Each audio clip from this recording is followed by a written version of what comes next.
புதிய காப்பீட்டு மசோதாவை எதிர்த்து நாடு முழுவதும் LIC ஊழியர்கள் ஒருநாள் வேலை நிறுத்த போராட்டத்தில் ஈடுபட்டனர்.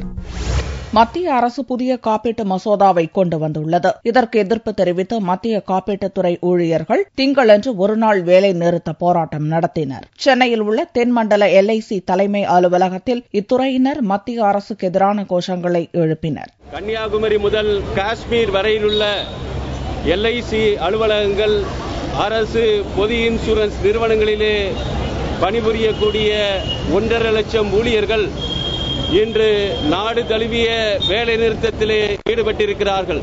ஆகவே இந்த வேலை நிறுத்தத்தை கணக்கில் கொண்டு, மக்களின் உணர்வுகளை, கருத்துக்களை கணக்கில் கொண்டு மத்தியிலே ஆளக்கூடிய அரசு இந்த இன்சூரன்ஸ் மசோதாவை கைவிட வேண்டும். ஒட்டுமொத்த வேலை நிறுத்த போராட்டத்தால் LIC அலுவலகங்கள் வெறிச்சோடி காணப்பட்டன.